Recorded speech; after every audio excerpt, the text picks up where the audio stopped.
One night, I was home, enjoying my dinner around 10:30 p.m. I live in a pretty remote area in California, where houses are far apart, and the nearest town, including the police station, is a couple of miles away. Given the isolation, it's not often I get visitors, especially at that hour.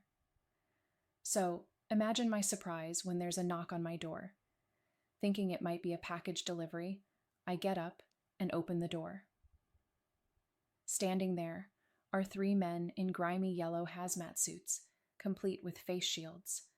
One of them, holding a clipboard, introduces themselves as a disinfection team, sent by the county to inspect homes for sanitation. I wasn't convinced. Something felt off.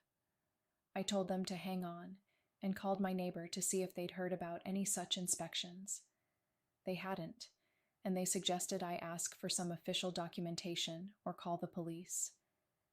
When I went back to the door to confront them, the men had vanished. Puzzled, I stepped outside. The street was silent. No cars, no sign of them.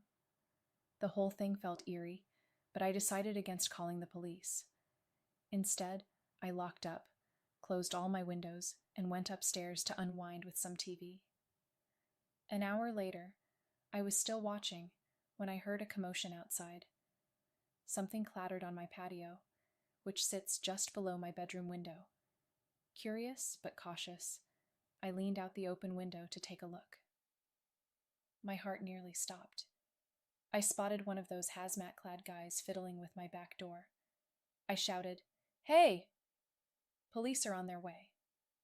Startled, the man shouted something I couldn't make out and bolted. Two others appeared from the side of my house, and all three scrambled over the backyard fence, disappearing into the woods. Shaking, I grabbed my phone and called the police. When they arrived, we discovered that the men had tried to force open my dining room window with a crowbar. I asked the officers if they could dust for fingerprints, but one of them sarcastically replied, "What do you think this is, the CIA?" I was annoyed, but it didn't matter much since the men had been wearing gloves. The experience was unsettling, and it's a reminder to stay vigilant. Hopefully, no one else falls for a scam like this.